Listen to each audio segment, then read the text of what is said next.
সেই পুরাতন কবিতা আবার নূতন করে, কি আর পেলাম স্বাধীন করে, নেই স্বাধীনের স্বাদ, সব জায়গাতে রাখা আছে গরিব মারার ফাঁদ।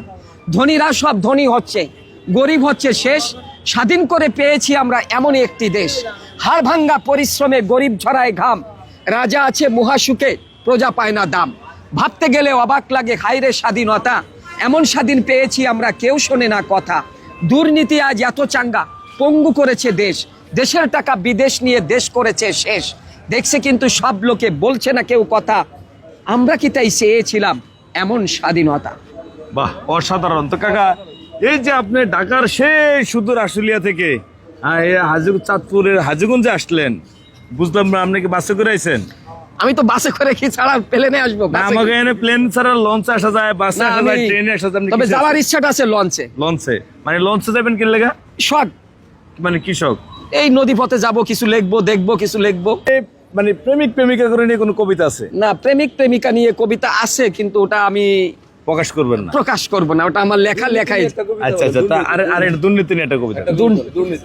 দুর্নীতি, আসলে দুর্নীতি নিয়ে অনেক কথাই বলা যায়, কিন্তু সব কথা বলতে চাই না, কারণ সব কথা বলবো, থাকবে না। একটা কথা বলবো, সেটা হলো কি, আমরা যে মানুষ, আপনারা একটু বিবেচনা করবেন, আমরা যে মানুষ সৃষ্টির শ্রেষ্ঠ, কিন্তু আমাদের মনুষ্যত্ব, আমাদের মানবতা, আমাদের বিবেক সব শেষ হয়ে গেছে, দাপন করে দিয়েছে। এখন মানুষ আর সত্যের পথে নাই, সত্য কথা বললে পিঠ বাঁচে না, সত্য কথা বলা যায় না। এই জন্য আমি লিখে যাই সত্যের পথে, সত্য কথা, বেঁচে থাকবো যতদিন, সত্যর পক্ষে লড়ে যাব ততদিন। তাতে আমার যা হয় হবে, আমার জন্ম মৃত্যু সবই আল্লাহর হাতে। তবু আমি, আমার কলম কখনো মিথ্যার পক্ষে লিখবে না, সত্যের পক্ষে, দুর্নীতির বিরুদ্ধে লিখে যাবে ইনশাআল্লাহ। তো এই যে ধরেন আপনি যে সেই শুধু ঢাকা শহর থেকে আসলেন, আসার পরে যে হাজীগঞ্জে আসলেন, আসার পরে দেখছেন আপনাকে দেখার জন্য কত মানুষ এখানে আছে। হ্যাঁ, এই যে জনপ্রিয়তা দেখে আপনার কাছে কি মনে হচ্ছে? আসলে জনপ্রিয়তা তো দুই কারণে মানুষ মানুষকে ভালোবাসে, চিনে। একটা হলো ভালো কাজ, আর একটা হলো খারাপ কাজ। যদি কেউ মানুষে নাম করতে চায়, সমাজের মানুষের কাছে চিনতে চায়, তাহলে হয়তো তাকে সবচেয়ে ভালো হতে হবে, নয়তো হলে খারাপ হতে হবে।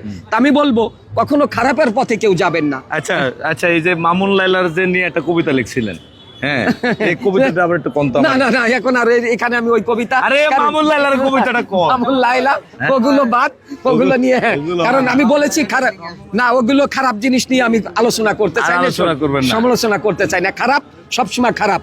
তো দর্শক, সবচেয়ে বড় কথা হলো উনি যে একজন জাগ্রত কবি, সেটাই তার জলযন্ত্র প্রমাণ। তিনি অনেক দূর থেকে, সেই সুদূর দূর থেকে এসে, মানে সে এখানে এসে তার ফ্যান ফলোয়ার পেয়েছে, এটা তার সৌভাগ্য নাকি? এটাই আমার বড় পাওয়া, এটাই আপনার বড় পাওয়া।